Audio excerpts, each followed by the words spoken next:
অবস্থা দৃষ্টি মনে হচ্ছে বিএনপির উপরে ভারত রীতিমতো ঝাঁপিয়ে পড়েছে। এটি শত্রুতার মনোভাব নিয়ে ঝাঁপিয়ে পড়া নয়, অতিরিক্ত উৎসাহ, অতিরিক্ত আনন্দ এবং কাঙ্ক্ষিত কারোর সঙ্গে বন্ধুত্ব করার যে দীর্ঘ বাসনা মানুষের থাকে, এবং সেই বাসনা নিয়ে মানুষ যখন তার কাঙ্ক্ষিত মানুষকে সামনে পায়, তখন তাকে আলিঙ্গন করার জন্য, তাকে চুম্বন করার জন্য, তাকে গ্রহণ করার জন্য, তাকে বরণ করার জন্য মানুষের মধ্যে যে আদি খেতা দেখা দেয়, ভারতের কাছে ঠিক বর্তমানে বিএনপির যে গ্রহণযোগ্যতা ওইরকমই মনে হচ্ছে। আপনারা জানেন যে বেগম খালেদা জিয়া দীর্ঘদিন কারাগারে অসুস্থ ছিলেন, তার উপর জুলুম হয়েছে, অত্যাচার হয়েছে। বিএনপির পক্ষ থেকে সরকারের উপর, আওয়ামী লীগ সরকারের উপরে নানাভাবে আবেদন নিবেদন, দেশি বিদেশি চাপ দেওয়া হয়েছে যেন বেগম খালেদা জিয়ার একটু সুচিকিৎসার ব্যবস্থা করা হয়। কিন্তু ভারত সেই দিকে ভ্রুক্ষেপ করেনি। এমনকি তারা যদি শেখ হাসিনাকে বলতেন যে বেগম খালেদা জিয়াকে দিল্লিতে পাঠানো হোক, ভারতের কলকাতাতে চিকিৎসা করানো হোক, সেটাও তারা বলতে পারতেন এবং শেখ হাসিনা সেটা রিফিউজ করতে পারতেন না। কিন্তু ভারত এই কাজটি করেনি। তারা একেবারে চোখ বুজে অন্ধের মতো চারিদিকে সব দরজা বন্ধ করে দিয়ে কেবলই মাত্র আওয়ামী লীগের সঙ্গে তারা বন্ধুত্ব রক্ষা করেছে। এটা ভালো। এটা ভালো যে ভারতের এই অভ্যাসটা আমার ভালো লাগে, যে তারা যখন কারো পক্ষ অবলম্বন করে একেবারে অন্ধভাবে তাদের পক্ষ অবলম্বন করে, আর যাদের বিরোধিতা করে তারা খুব ডেডিকেটেডলি সেই বিরোধিতা তারা চালিয়ে যায়। তাদের পররাষ্ট্রনীতি কখনো ফেল করেছে, কিন্তু তারা তাদের বন্ধুকে তারা ছেড়ে যায়নি। নেপালে তাদের সেই প্রাচীন বন্ধুত্ব যাদের সাথে ছিল এখনও আছে, শ্রীলঙ্কাতে একই অবস্থা, তারপর মালদ্বীপে একই অবস্থা, ভুটানে একই অবস্থা। মানে কখনো কখনো সেই সকল দেশের যে রাজনীতির উত্থান পতন এবং ভারত এবং চীনের মধ্যে যে রেষারেষি, সেক্ষেত্রে ভারত যে কাজটি করেছে, যাদেরকে সাপোর্ট করেছে তাদের সঙ্গে তারা সেইভাবে থেকেছে। তো সেই দিক থেকে যদি ভারতের আমরা চরিত্র দেখি, আওয়ামী লীগের সঙ্গে তাদের যে বন্ধনটি, এই বন্ধনটি পার্মানেন্ট।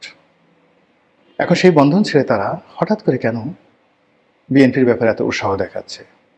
এটি কি আওয়ামী লীগকে ত্যাগ করে বিএনপিকে গ্রহণ করার, নাকি বিএনপিকে কনভিন্স করে তারপরে তার মাধ্যমে শেখ হাসিনাকে বাংলাদেশে প্রত্যাবর্তন করানো, তারপর আওয়ামী লীগের যে নিয়মতান্ত্রিক রাজনীতি, সেই রাজনীতিকে বৈধ করা এবং তাদেরকে সেই সুযোগ দেওয়া, এই কাজ করার জন্য কি তারা সেটা দেখাচ্ছে? নাকি গত 17টি মাসে তারা যেভাবে অপদস্থ হয়েছে, অপমানিত হয়েছে, লাঞ্ছিত হয়েছে ডক্টর মোহাম্মদ ইউনূস এবং তার সরকারের দ্বারা, যেভাবে ইসলামী ছাত্র শিবির থেকে শুরু করে প্যারিসে বসে বিএনপি এবং যাকে বলে জামাত, এদের চাইতেও সোশ্যাল মিডিয়াতে যারা খুব বেশি অ্যাক্টিভ, এ সকল ইউটিউবাররা যেভাবে ভারত বিরোধী প্রচারণা চালিয়েছে এবং যার ফলে ভারতীয় পণ্য বর্জনের ডাক এসেছে বারবার। ভারতীয় যারা লোকজন তারা এই দেশে কখনোই তারা নিরাপদ বোধ করেনি এবং বারবার তারা তাদের ভিসা সেন্টার বন্ধ করে দিয়েছে। এবং ভারতীয় রাষ্ট্রদূত গত 15 বছর ধরে বাংলাদেশে যেভাবে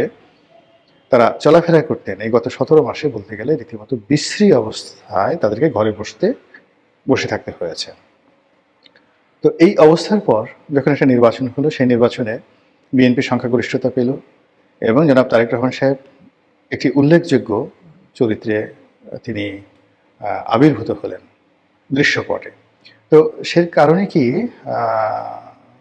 তারা এই যে দীর্ঘ অপমান ডক্টর মোহাম্মদ ইউনূস সরকারের দ্বারা, এরপর জনগণের মধ্যে ভারত যে বিরোধিতা, তার সঙ্গে সঙ্গে অর্থনৈতিক কর্মকাণ্ডে তারা যে বিপর্যস্ত অবস্থার মধ্যে পড়েছে, যেভাবে ভারতের সঙ্গে ব্যবসা বাণিজ্য, যাতায়াত, ট্রানজিট প্রায় সব কিছুতে একটা স্থবিরতা নেমে আসছে। এটা কেবল যে আমাদের ক্ষতি হয়েছে তা নয়, ভারতেরও কিন্তু মারাত্মক ক্ষয়ক্ষতি হয়েছে। তো সেই জায়গাতে বের হওয়ার জন্য তারা কি তারেক রহমান সাহেবকে গ্রহণ করতে চাচ্ছেন, বা বিএনপিকে খুব বেশি মাত্রায় তারা প্রিভিলেজ দিচ্ছেন? এই বিষয়গুলো নিয়ে আলোচনা করব। আমার কাছে যেটা মনে হচ্ছে যে ভারত যে কোনো মূল্যে আসলে বিএনপির সঙ্গে একটা সম্পর্ক স্থাপন করতে চায়, যে কোনো মূল্যে। তারা ডক্টর মোহাম্মদ ইউনূসের সাথে যেভাবে চলেছে, এটার যে নেতিবাচক প্রতিক্রিয়া তারা দেখেছে, কাজে এটা তারা আর কন্টিনিউ করতে চায় না। তো তারা ভারত যেটা চায় যে বিএনপির সঙ্গে তাদের একটা ভালো সম্পর্ক হোক, তারেক রহমান সাহেবের সাথে একটা ভালো সম্পর্ক হোক, এটা তাদের একটা ফার্স্ট প্রেফারেন্স। দ্বিতীয় প্রেফারেন্স হলো যে ভারত বাংলাদেশ সম্পর্কের মধ্যে শেখ হাসিনার জমানাতে যে বিষয়গুলো মীমাংসিত হয়েছিল, ট্রানজিট, অন্যান্য বিষয়গুলো, যে চুক্তিগুলো হয়েছিল এবং বিশাল ভারতীয় বিনিয়োগ, বিভিন্ন ক্ষেত্রে যে বিনিয়োগগুলো হয়েছিল সেই বিনিয়োগগুলো যেন চলমান থাকে এবং অর্থনৈতিক কর্মকাণ্ড যেন আগের মতো থাকে, এই বিষয়গুলো তারা নতুন সরকারের সঙ্গে একটি সমঝোতায় আসতে চাচ্ছে। আর তৃতীয়ত হলো সঙ্গতি কারণে তারা চাইবে যে বাংলাদেশে কোনো ইসলামিক শক্তি এখানে ক্ষমতায় না আসুক। তো যদি তারেক রহমান সাহেব এবং ভার্সেস জামাত, এই দুটো রাজনৈতিক শক্তি পরস্পরের সাথে প্রতিযোগিতা করতে থাকে, আওয়ামী লীগ যদি এখানে অনুপস্থিত থাকে, জাতীয় পার্টি তো ইন দি মিন টাইম নিজেদেরকে দুর্বল থেকে দুর্বলতর বানিয়ে এখন রীতিমতো মানে লাইলাতুল মানে কবরস্থান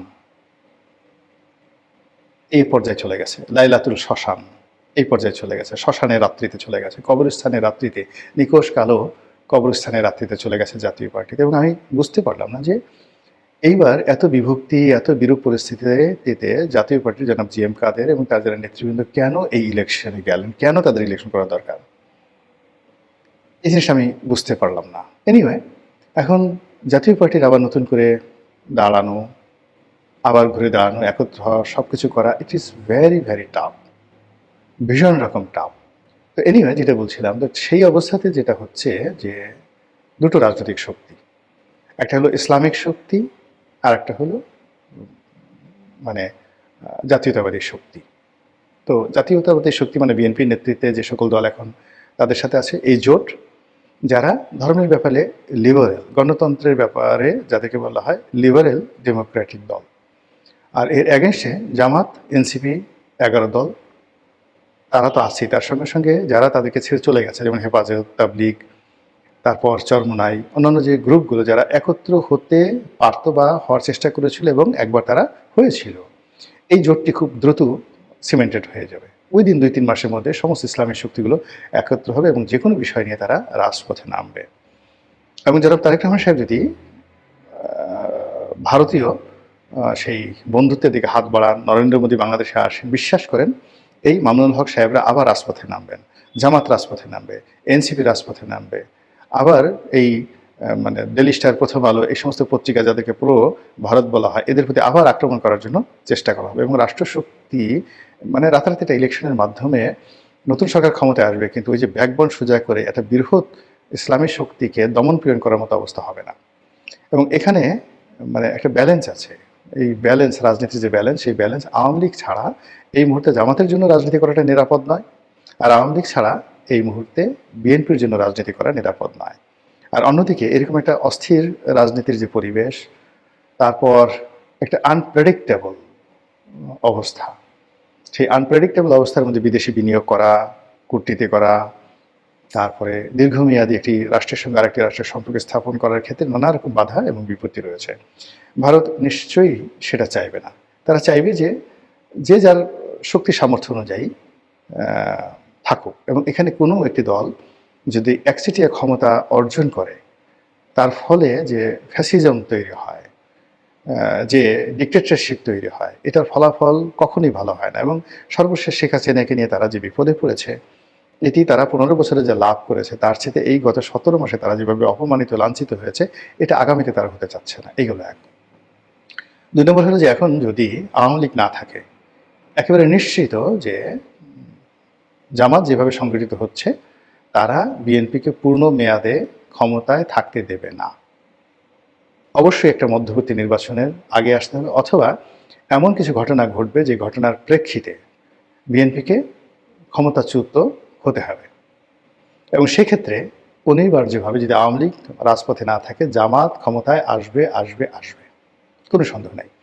আর জামাত যদি ক্ষমতায় আসে, সে উইদিন 3 মান্থসের মধ্যে টোটাল রাজনীতির course of action say change করে ফেলবে, পুরো সে ইসলামাইজেশনে চলে যাবে। এবং এই বছর যে প্রচারগুলো এসেছে হিজাব নিয়ে, নারী নীতি নিয়ে, অন্যান্য যে বিষয়গুলো নিয়ে জামাত মিনমিন করেছে, বা যে বিষয়গুলো জামাত বলতে চেয়েছে কিন্তু সমালোচনার পরে আবার সেগুলো মিনিমাইজ করার চেষ্টা করেছে, এখন থেকে সেগুলো আর তারা করবে না। তারা যেটা বলবে, ইয়েস, আমরা যদি ক্ষমতায় আসি আমরা অবশ্যই সারিয়া আইন করব, আমরা যদি ক্ষমতায় আসি অবশ্যই সংখ্যাগরিষ্ঠ মুসলমান যারা রয়েছেন তাদেরকে পর্দা প্রথা পালন করতে হবে, যারা ভিন্ন ধর্ম হিন্দু রয়েছেন তারা তাদের ধর্ম মত অনুযায়ী চলবে, তাতে আমাদের কিছুই আসে যায় না। এবং রাস্তাঘাটে ইসলামী অন্যান্য বড় বড় যে সকল রাষ্ট্র রয়েছে, সৌদি আরব, সেখানে নারীরা যেভাবে চলেন, ভিন্ন মতের নারীরা যেভাবে চলেন, আমাদের বাংলাদেশে সেভাবে চলবেন। এই কথাগুলো তারা একবার দেখবেন যে খুব দ্রুত তারা খোলামেলা এই কথাগুলো বলবে। বলার পরে কি হচ্ছে, এই যে 90% মুসলমান, প্রত্যেকটা পরিবারে কিন্তু যারা মুরব্বী তারা ভীষণ রকম বিরক্ত ছেলে মেয়েদের প্রতি। সারাদিন মোবাইল টিপে, মেয়েরা প্যান্ট পরে ঘুরে বেড়ায়, বয়ফ্রেন্ডদের সাথে যেখানে সেখানে শুয়ে থাকে, হোটেলে রাত কাটায়। এটা আসলে কোনো বাবা মা পছন্দ করে না। এমনকি যে বাবা মা যৌবনে নিজেরাই খারাপ ছিল, কিন্তু তারাও চাইবে না যে তাদের সন্তান সন্ততি এভাবে চলুক। তো সেক্ষেত্রে জামাত যখন এরকম একটা আহ্বান করবে যে আমাদের শতকরা 90% মুসলমানের দেশের ছেলেরা মেয়েরা যেভাবে অবাধ যৌনতা করে চলছে, আমরা এটা করতে দেব না। বাংলাদেশে অবাধ যৌনতা হবে না, বিয়ে থা করতে হবে। যেভাবে নেশা, মদ, গাঁজা চলছে, আমরা এর বিরুদ্ধে জিহাদ ঘোষণা করলাম। যারা মদ খাবে, জুয়া খেলবে, গাঁজা খাবে, তাদেরকে প্রকাশ্যে বেত্রাঘাত করা হবে। ইসলামে যেভাবে বিধান আছে ঠিক সেইভাবে করা হবে। বিশ্বাস করেন, সমস্ত বাবা মা সবাই পাগল হয়ে যাবে জামাতের জন্য, রীতিমতো পাগল হয়ে যাবে।